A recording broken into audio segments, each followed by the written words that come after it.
15 años de catolicismo, 20 años de cristianismo y 2 años de quién sabe qué. Lo único que tengo claro es que Dios es un misterio y que ninguna religión o perspectiva es capaz de capturarlo por completo. Hay muchas formas en que lo divino se conecta con nosotros y aunque sabemos que no tenemos todas las respuestas, queremos hacer todas las preguntas. Juntos vamos a intentar explorar a Dios fuera de la caja en la que le hemos metido. Soy Camilo Velasco y en este podcast conversaremos con personas de diferentes especialidades, trasfondos y creencias para aprender a ser mejores humanos y encontrar a Dios en los lugares más inesperados. Bienvenidos al podcast de One UIO. Pero para una persona, por ejemplo, que dice no hay sistema, ¿cómo tú podrías definir, para seguir con esta conversación, qué es ese sistema? Chúticas. Porque dicen, sí, hablan del sistema, pero ¿qué carajos es el sistema? O sea, y lo personifican. Claro, es la manera que Porque vivimos y es punto. el sistema, es a lo que yo voy como... ¿Cómo es como, o sea, para tiene decir? incluso esta intención, tiene como todo como... ¿Me entiendes? Como que mucha gente es lo que va. Lo que tú Sí, dices. te dicen ¿Qué que el sistema? es una teoría, es conspiracional, que los resentidos, pero, o sea, ¿cómo le definirías para que por lo menos estén al tanto de que tal vez hay una realidad, que hay un sistema que tiene una agenda en todos nosotros? O sea, ¿cachas? para no entrar, digamos, en conceptualizaciones complejas, intenta vivir sin dinero.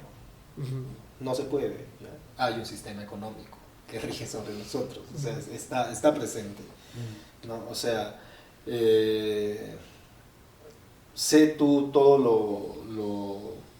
lo ávido que puedas ser en algo, pero no tienes un título, ¿no? Entonces, hay un sistema educativo, ¿no? Que también norma nuestros saberes, los conocimientos, las cosas que podemos saber, que no podemos saber, etc., ¿no? Intenta pensar la vida absolutamente sin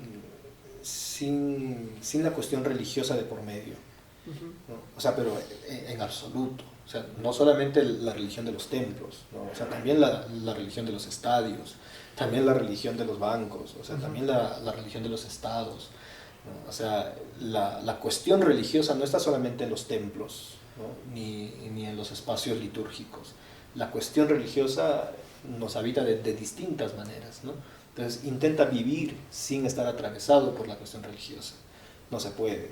O sea, hay un asunto sistémico, hay un sistema religioso, hay un sistema económico, hay un sistema político, hay un sistema social, ¿no? O sea, que nos va atravesando de distintas maneras y de las cuales no podemos nosotros salir, Así es. ¿no? Entonces, nuestro mismo lenguaje se configura para responder al sistema mismo, ¿no? Y eso es lo que el lenguaje inclusivo un poco intenta decirnos, ¿no? O sea, lo que nos está diciendo es que todo dice, no, es que el todos ya incluye a hombres y mujeres. Sí, lo que pasa es que nuestro lenguaje también obedece a un sistema, ¿no? Entonces necesitamos romper eso. Entonces...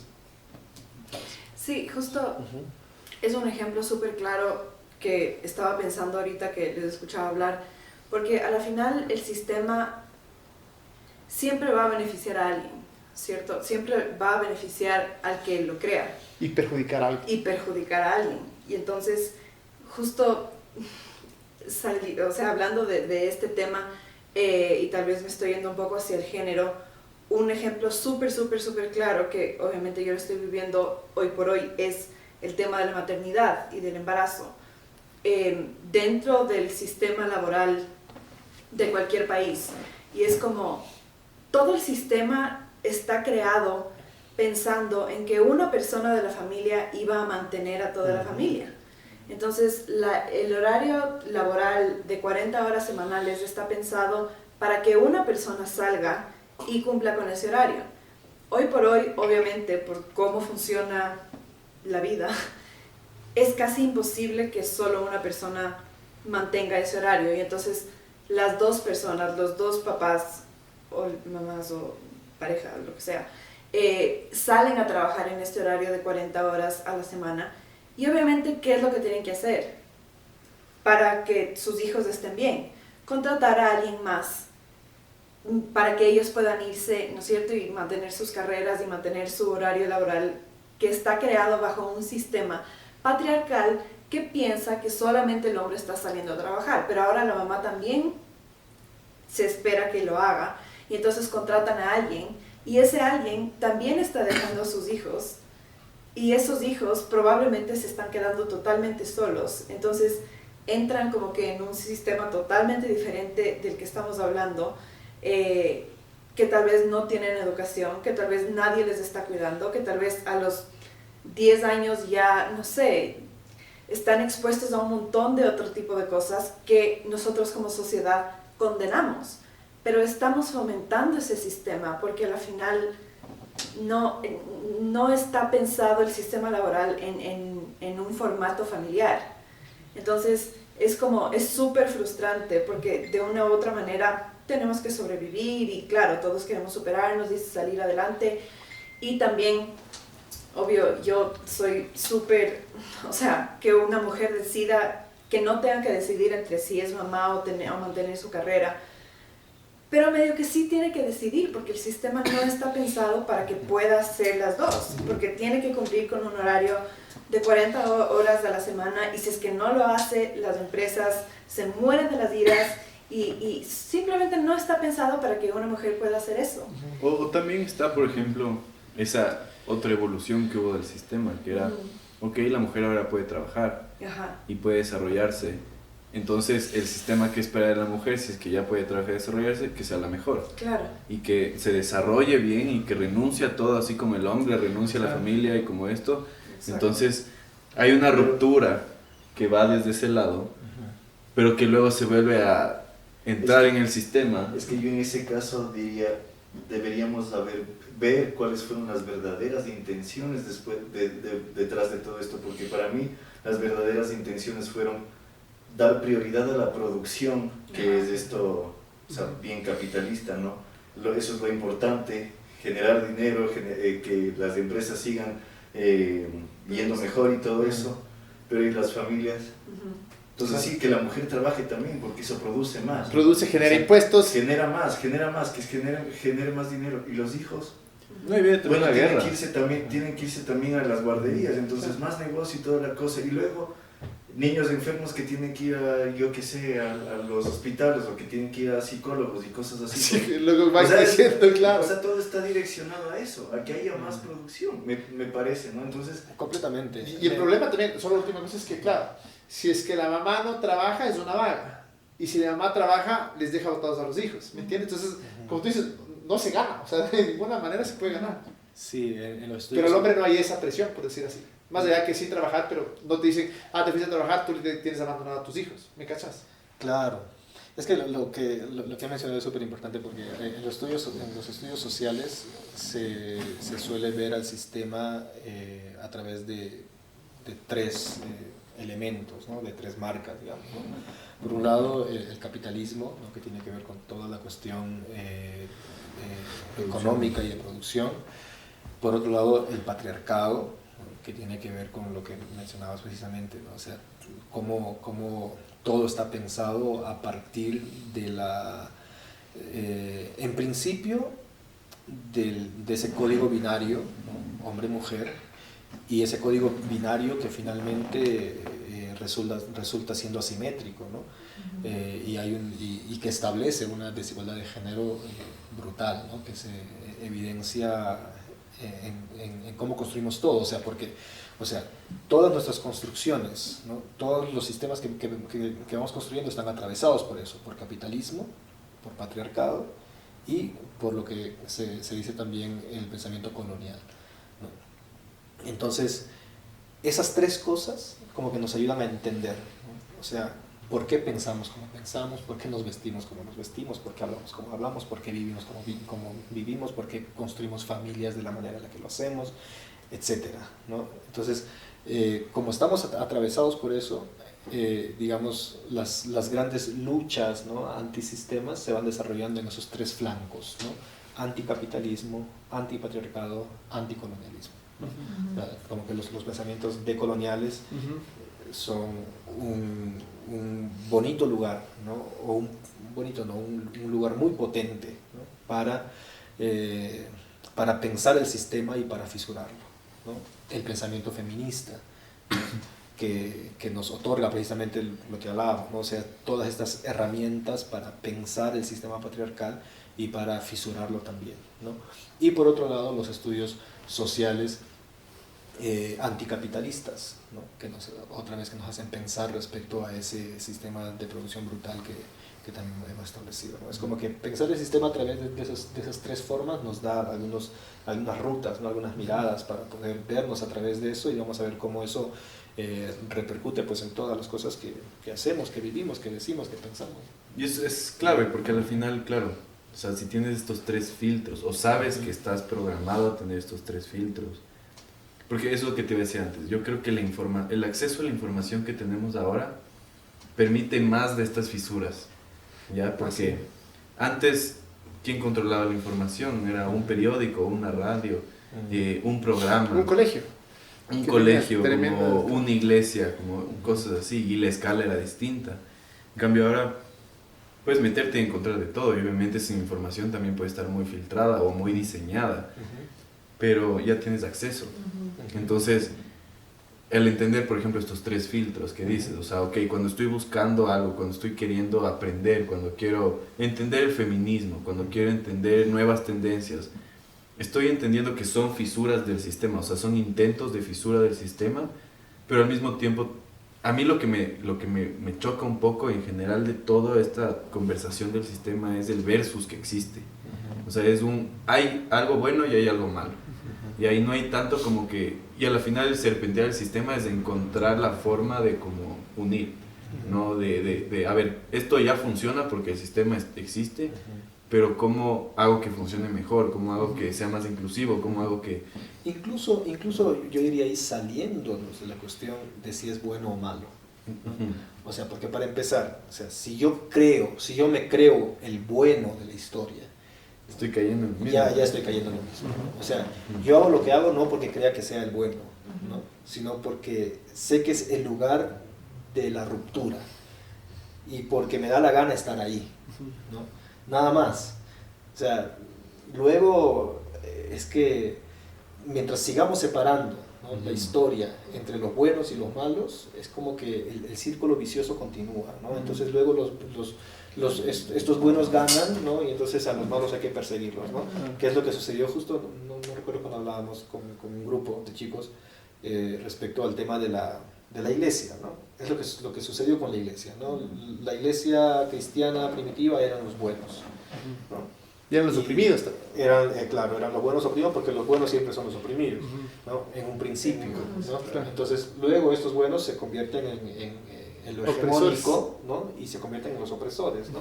Ahora siguen siendo los buenos. Entonces es como que cuando seguimos dividiendo la vida así, ¿no? Entre buenos y malos, entre los que tienen la razón y los que no la tienen, entre los que tienen la verdad y no, entonces ahí se tensa otra vez todo, ¿no? Y la relación asimétrica sigue estando presente, ¿no? Entonces hay que ponderar a los buenos y hay que castigar a los malos. Y siempre hay una perspectiva, porque, por ejemplo, hay dos puntos importantes que nos das. Por ejemplo, es las tres filtros que tenemos, hablando de las tres cosas. Ahorita este concepto de decir, ok, no tengo que buscarle cuál es el héroe o cuál es el villano, sino así, ¿cuál dirías que es otro recurso u otra forma de ver que nos permite analizar el sistema? Porque justo lo que hablabas, la inclusividad, ahora con todo el tema de lo que hablábamos antes del Pride, de este pinkwashing, por ejemplo, de las empresas poniendo la banderita en el logo, creyendo que ya están haciendo algo para aportar a esta ruptura del sistema, cuando en realidad quieren beneficiarse de. Estonces, ¿cuáles de esos recursos en los que, por ejemplo, hay una persona que tiene su empresa, que está dentro del sistema, pero quiere ser parte de esa ruptura, ya quiere estar ahí? Entonces, ¿cómo trabaja a través del sistema? ¿Cómo serpentea el sistema? ¿O qué, como estas herramientas que nos das, qué usa para poder decir, ok, en el tema del Pride, cómo yo apoyo esta causa, cómo yo hago esta ruptura, cómo... Pero claro, pero de verdad, Exacto. no para ganar algo, porque lo que tú dices, Mate, creo que es muy cierto, es que, claro, el sistema se crea, obviamente, hay uno que está en poder, hay uno que está Que no necesariamente siempre es la minoría, porque a veces puede ser la minoría, pero a veces puede ser el que está en menos poder. Por ejemplo, la gente millonaria a nivel mundial no son la mayoría, definitivamente, pero son los que tienen el poder. ¿Cómo, estoy de acuerdo con eso del marketing, o sea, cómo llegar a ese punto en el que en realidad puedes llegar a esa fisura? Pero no quiero decir con una motivación pura, porque no sé si es que en realidad existe tal cosa, pero esa motivación que en realidad te lleve a ver de una manera diferente y a actuar de una manera diferente sin ser absorbido de nuevo por el sistema, porque creo que es algo tan diferente y tan difícil y creo que frustrante, como dices, en la parte de negocios, el tratar de luchar, pero eventualmente dices, ya no puedo. Sí, yo creería que otra cosa importante para mí es lo que mencionaba Luchito, ¿Sí? Sí, el tema de la verdad. O sea, ya quizá uno de los grandes aportes que hizo Foucault precisamente es cuestionar eso, ¿no? O sea, cuestionar el poder de la verdad, ¿no? Y dejar de pensar que en principio que existe. No sé si ustedes han visto por ahí en YouTube un programa de Darío Stanrachber. Él es un difusor de filosofía y bueno, ha tenido varios proyectos. Y uno de los proyectos que tuvo hace algunos años atrás ya, me encantaba el título de ese proyecto que tenía como título Mentir a la verdad. Genial esa expresión, ¿no? Mentir a la verdad. O sea, dejar de creer en eso, para mí es súper importante. Cuando alguna vez hablaba en la iglesia sobre Jesús y este dicho famoso de Jesús, yo soy el camino y la verdad y la vida, ¿no? Entonces yo le decía, nosotros lamentablemente hemos interpretado esa expresión de verdad desde nuestras concepciones de verdad, ¿no? Desde nuestra epistemología, ¿no? De verdad, exacto, ¿no? desde esa comprensión de la verdad como una idea absoluta, totalitaria, ¿no? Excluyente, ¿no? Entonces, y Jesús no es pues un occidental creyente o que vive de esa manera, ¿no? O sea, para él la verdad es otra cosa, ¿no? Y tiene que ver precisamente con aquello que nos va dando sentido, ¿no? Y pensar en esa pluralidad, ¿no? de verdades, si se quiere, ¿no? Es para mí lo que nos ayuda también a romper los paradigmas del sistema. ¿Por qué? Porque yo estoy preso a escucharte a ti, ¿no? Y nos escuchamos. Ahora, ¿cuál sería, porque estoy pensando un poco personalmente, cuál sería entonces la razón de escuchar otras perspectivas si uno no va en la búsqueda de una verdad? ¿Me entiendes? Porque para mí me digo, claro, yo fui tan criado con esto de que hay la verdad, hay que buscarla y hay que encontrar la verdad, que el rato que tal vez si cambias del chip y dices no hay verdad, como que se pierde el propósito, ¿me entiendes? O sea, ¿cuál sería la razón de escuchar diferentes perspectivas si al final no hay una verdad? ¿Me cachas? Sí, o sea, para mí la única razón sería el reconocimiento de nuestra incapacidad para poder entender el misterio de la vida misma. O sea, es que somos tan, no sé, o sea, tan orgullosos, ¿no? Que en algún momento de la vida hemos pensado, ¿no? Que esto que somos, ¿no? O sea, esto tan insignificante que somos, puede llegar a descifrar una verdad, ¿no? De todo este misterio que hay en la vida. O sea, si una sola cabeza, ¿no? Puede llegar a hacer eso, o sea, hay que ser muy pretenciosos como seres humanos para pensarlo de esa manera, ¿no? Entonces, para mí, el tema de escucharte no es porque ando en la búsqueda de algo más grande, ¿no? Sino es, yo te escucho porque al oírte reconozco mi imposibilidad para descubrir cosas de la vida que estoy totalmente incapacitado de descubrirlas y que tú sí. ¿No? Yo creo que para mí, creo que lo veo exactamente igual pero desde otra perspectiva, que es como, yo creo que todos tienen su verdad y para mí mi verdad es lo que me sirve, o sea, no es tanto como esta, no sé, como esta intención o como esta pretensión, sino es lo que me da paz. Es el camino que por ahora me funciona. Lo que me hace sentir bien, lo que me hace sentido. y digo, ok, escucho tu verdad, pero entiendo que es tu verdad. ¿Me entiendes? Tal vez, o sea, no existe una verdad absoluta y eso significa que tal vez lo que tú dices tiene mucho sentido, pero es tu verdad. Entonces, creo que ahí viene como, que creo que es lo mismo que tú dices, que es esa capacidad de decir, hay una perspectiva distinta de la que yo no conozco, de la que yo soy ignorante.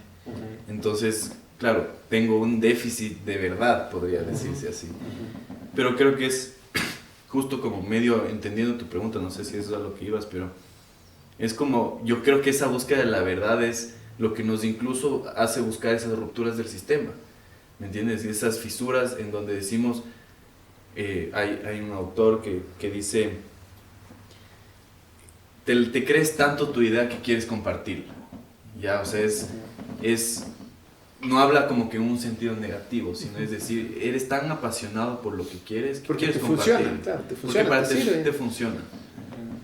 Va a venir el lado del ego y va a venir el lado de a quién controlo con mi verdad. Y ahí hay una delgada línea roja, creo yo, porque, o sea, por un lado, quieres compartirla, y entonces ahí viene un poco la motivación, ¿no? ¿De por qué? De por qué, o sea, ¿qué buscas al compartirlo? Sabes que a mí hay un texto bíblico que en algún momento de la vida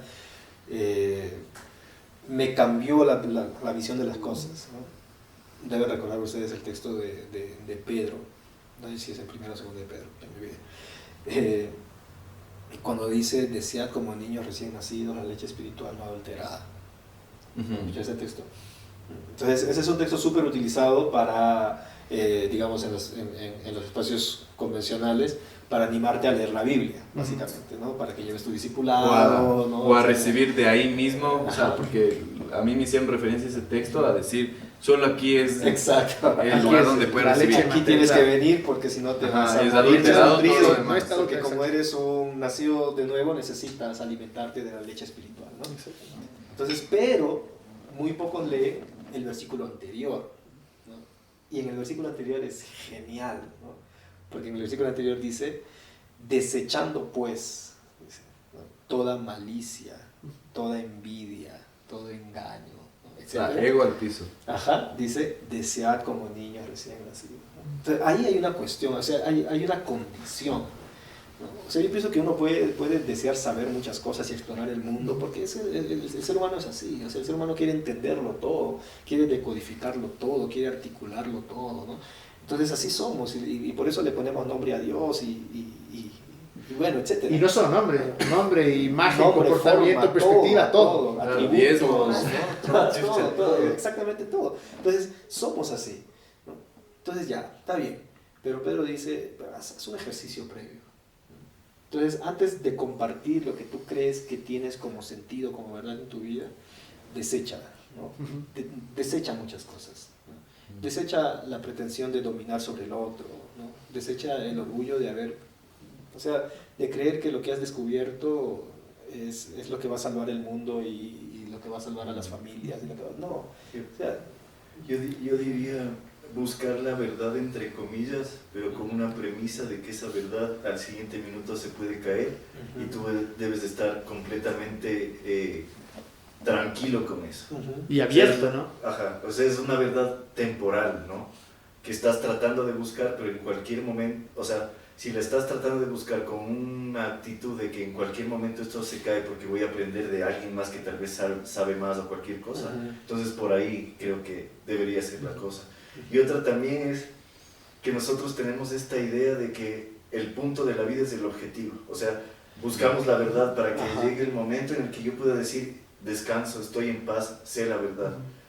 Pero eso como que no nos ha llevado a llevar vidas muy buenas, ¿no? Porque nos olvidamos de que el punto y lo verdaderamente bueno está en el camino. Entonces es en el encontrar la verdad y darte cuenta que no es la verdad, de construyes eso y luego te das cuenta de nuevo de lo mismo. Y ese ciclo es el que es importante, no lo que nos hemos aprendido, que es tengo que llegar a algún lugar, el punto es llegar a algún lugar y nos olvidamos del presente, de lo que es algo, o sea, es algo que ahorita estamos oyendo un montón, que es estar en el presente, no con los ojos solo en el objetivo, sino en el presente. Y llegar a esa verdad, que esto es algo que me interesa mucho escuchar de ti y saber cuál es tu perspectiva, porque como pastor, porque para todo esto eres pastor, ¿no? Muy diferente, porque claro, para mí me decían que era diferente porque me vestía diferente, hablaba diferente, pero no pensaba tan radical y tan increíble como tú. Pero dentro de nuestra fe cristiana, por decir así, la llegada a la verdad era Jesús. Yo sé la verdad es Jesús, Jesús es toda la respuesta y toda la cosa. Basados justamente en creo que está en Juan, yo soy el camino, la verdad y la vida. ¿Qué quiso decir Jesús con eso de la verdad? ¿Me entiendes? Porque tal vez toda nuestra infancia o incluso todo el cristianismo está fundamentado en hay que llegar a esa verdad que dice Luchito, y esa verdad es Jesús. Pero el rato que tú le quitas de ese concepto, como que les dejas en el aire. Sí. O sea, en principio habría que dudar si Jesús dijo eso. Obviamente, porque ya entendemos que quien dice que escribió, no sabe si escribió, pero... Sí. Ahí habría que ver algunas cosas, ¿no? Lo segundo es que los textos de Juan son textos muy tardíos en comparación con otros textos. Así es. Y muy acomodados también parecería, ¿no? Mucho más construidos a nivel de discurso teológico. Ajá. Exactamente. Entonces, pero aún con eso, yo todavía me niego a creer que ahí hay una referencia a la verdad como verdad epistemológica. Yo creo que ahí más bien, o sea, para mí hay que leer la verdad en el contexto de las otras dos palabras, camino y vida. ¿No? Y para mí me hace mucho sentido que diga, yo soy el camino. ¿No? Y el camino no es, o sea, Jesús no es el camino en el sentido del lugar estático, ¿no? Sino como el lugar de tránsito, que es lo que hablábamos ahora, ¿no? O sea, Jesús es el camino en el sentido que te da la posibilidad de transitar, ¿no? De no quedarte en un único lugar, ¿no? Y eso para mí es fundamental para lo que decías tú también, ¿no? Para el tema de las rupturas en el sistema, ¿no? O sea, la posibilidad de transitar constantemente, ¿no? de tener un pensamiento complejo, dinámico, ¿no? que no tenga, o sea, no necesitamos creer en algo de forma estática y radical. No necesitamos abrazar una verdad, no necesitamos definirnos, no necesitamos definir una ideología, ¿no? O sea, a mí me dicen, ¿tú eres de izquierda o de derecha? Yo voté por Lazo la última vez. Y cuando le cuento eso a mis amigos, ¿no? Me dicen, no, ¿cómo se vota por Lazo? O sea, para mí Arauz frente a Lazo eran dos ineptos, pero no, o sea, yo voté por el menos inepto. Escucha, Luchito, no, escucha. Fue lo mismo que yo. Es para molestarte, Luchito. Así, y yo puedo votar por, o sea, a mí no me importa definirme, pues no, yo soy de izquierda, siempre voy a votar por los de izquierda. No, yo puedo votar tranquilamente porque me dé la gana, porque a mí no me van a encerrar en una cuestión. De acuerdo. O sea, completamente de acuerdo. Entonces, etcétera, ¿no? En muchas cosas de la vida. Es como que muchas veces pensamos que necesitamos definirnos, necesitamos saber quiénes somos, ¿no? Y el problema es que cuando buscamos eso, solamente hay dos lugares para mí posibles, ¿no? Llegar a la mentira de creer que somos algo, ¿no? O simplemente quedarnos en el vacío, ¿no? De saber que somos nada. Y para mí los dos lugares son peligrosos, ¿no? Y por eso pienso que hay que transitar siempre, ¿no? Entonces, hoy puedo ser alguien, mañana puedo ser otra persona totalmente diferente y así, ¿no? No tengo por qué mañana seguir siendo y pensando lo mismo que soy ahora y que pienso ahora, ¿no? Entonces, algunas personas a veces cuando hablamos así y me dicen, oye, luego, qué bacán esto que dices. Sí, le digo, pero no sé si después voy a seguir pensando lo mismo. Y es muy chistoso porque incluso cuando nosotros empezamos este camino, por decir así, de repensar, si escuchamos tal vez el primer podcast de hace 2 años, diríamos, hijo de madre, ni siquiera, ni de cerca lo que empezamos. Mira, un mes antes hablábamos con David García, ¿no? que tú conoces. A ver, más o menos para poner fechas, digamos por ahí por diciembre. Un mes antes, David García me llama y me dice, loco, abramos la iglesia, ¿no? Yo no quería saber nada de iglesia. Le digo, loco, yo no quiero saber nada de iglesia, ni de pastoral, ni de nada. Digo, o sea, en este punto de la vida no quiero saber absolutamente nada. Un mes después, yo le busqué, ¿no? Y le dije, abramos la iglesia. Me dice, ¿qué onda? Claro. ¿Qué pasó? ¿No? A mí me gustaría que me busquen para decir que abramos van, pero no me busquen. Y entonces, o sea, porque es así. Y es que, por ejemplo, en el tema pastoral, en el tema eclesiástico cristiano, es súper fuerte eso. Claro. Es súper fuerte porque a veces, qué sé yo, el tema del llamado pastoral, por ejemplo. Te jodiste. O sea, al rato que eres pastor te jodiste porque ya no puedes ser otra cosa más, ¿no? O sea, ¿cómo así? Porque eso es un llamado, ¿no? Es ese llamado y tú tienes que cumplir con ese llamado hasta la muerte, ¿no? Y que después veas a un pastor que dejó de ser pastor y se puso su negocio, es como raro, no sé cómo... Claro, como que fue, falló. claro, falló, Sí. abandonó el llamado, ¿no? Te Entonces, entiendo por completo de primera mano. Eso sí te digo. y eso al final sucede en todo en la vida, ¿no? Es como que la gente nos va definiendo, y nosotros mismos nos Y vamos encasillando, definiendo, encasillándonos, ¿no? Y es como que transitar a otros lugares luego se nos hace a nosotros mismos muy pesado, muy difícil. Yo hace algún tiempo, en cosas insignificantes, tontas, ¿no? O sea, decidí, por ejemplo, cortarme como en ese rato el pelo, como en ese rato se me dé la gana. Antes no. O sea, y esa fue una decisión para mí importante. O sea, para otras personas puede ser así como que superficial. Para mí no, porque yo viví 30 años con el mismo corte de pelo. Entonces, cuando yo decidí, ¿no?, que cada vez que me iba a cortar el pelo, ese rato iba a decidir lo que se me ocurriese, eso era para mí, iba a ser una ruptura en mi vida, ¿no? Simplemente, ¿por qué? Por transitar, nada más. ¿Ya? Eso, luego replicándolo en cosas mucho más de fondo, ¿no?, de la vida. Pienso que nos ayuda a serpentear, ¿no? Nos ayuda a fisurar, nos ayuda a vernos al espejo un día y vernos el día siguiente y digo, soy diferente, ¿no? Me veo distinto, puedo ser diferente, puedo lucir distinto, puedo ser otra persona también. Y es como también dejar ir este miedo al error, me parece a mí.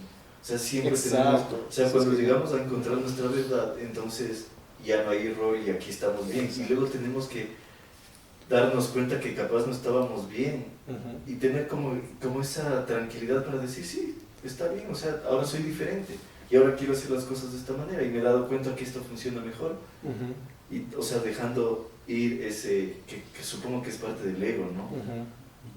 ¿Me equivoqué o ahora soy diferente? No, ese miedo de equivocarse tan brutal.